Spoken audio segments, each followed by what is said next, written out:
Hello guys, welcome to the camp. We've set up a hammock and tarp system. We've had to improvise on some tent pegs here, not particularly good, but they go in about 12 inches, which is about 30 centimetres I guess. So that's not too bad. And then we're just using this log for a bit of support for some of these lines. It's not forecast to be windy tonight or rainy, but we just thought it's England, so you never can be too sure about what the weather's going to do. You can enter the tarp system either the far end or this end, because the lines go out laterally. I've set up a knot system. There's one hammock for Steve, and there's my hammock, and I've set up a little lantern at night time so we can see what we're doing and don't trip over ourselves. We have got over here a big stash of wood to burn that was standing, so it should be dry, and there's a lot of kindling there as well. But the main part of our fire are these three big logs that overhang this supporting log here. There's some kindling here, and we're going to set that on fire. It's going to burn these upper logs, dry them out, burn them, and then as they get consumed and reduced to ash, we're going to move the logs along, and then it will just feed the fire for as long as we need it to. So that's the plan anyway. And then here, I have I'll move this further up here when the fire's going, but essentially it's just an overhang to boil the kettle water, just a tripod system. And it's bound in the middle there. We've even managed to find a couple of chairs to sit on. So 2 chairs, some food for later, although nothing too fancy. And we have got a whole load of blackberries away yonder. So we're going to go and harvest those in a little while.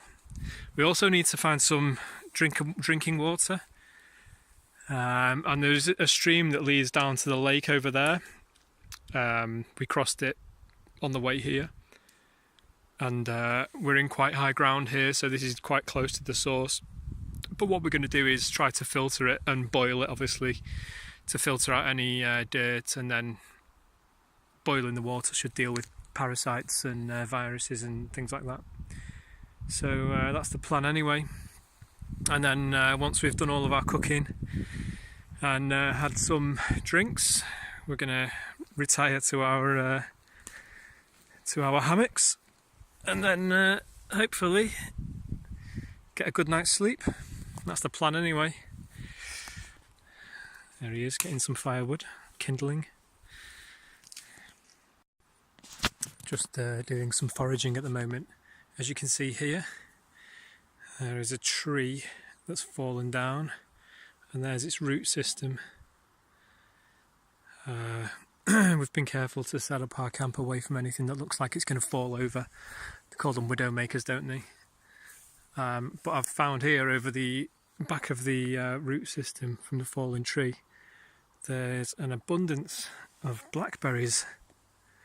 So they're all ripe, of course, at this time of year. It's August in the UK, and that's end of summer for us guys in the northern hemisphere. So I've helped myself because, well, nobody else is going to eat them apart from the birds.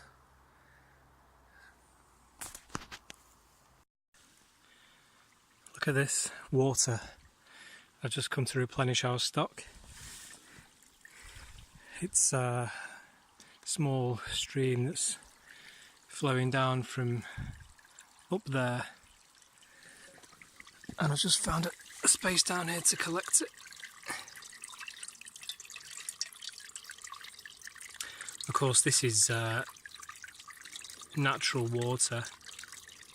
It's better if you can take it from as close to the source as possible, so take it from the river before you take it from the lake that it runs into, and take it from the stream that becomes it before it gets to the river. and take it from the brook before it becomes a stream, and so on and so forth. And if you can find the spring in the actual hills, then so much the better. It's a bit of a last resort, this kind of thing, but it's perfectly fine to drink as long as you filter it first, and then you boil it over a fire until it's vigorously bubbling, and then if you do that, it's going to be largely safe to drink. There might be some chemicals in it if farmers have been using pesticides and things like that, which isn't particularly good, but by and large, if you filter water and you boil it too, then it's okay to drink. But you know, don't do this if you have a sensitive stomach, I suppose. It's just interesting to know how. Fire started. Gonna get some water boiled in a minute. That water I just collected, I've just filtered it through a spare pair of socks, of all things. But they were clean. So they've got all the worst of the particles out. And then once this fire's going, we'll give it a good old boil. And then it should be good for drinking. Okay, it's time to make spruce tea. If you've never had pine needle tea before, it's really nice. It's very rich in vitamin C, and I just add a little bit of sugar to it just to make it a bit more palatable. But it's nice, it tastes like what you'd expect pine needle to taste like. Very fresh, very mountainous, very kind of pleasant.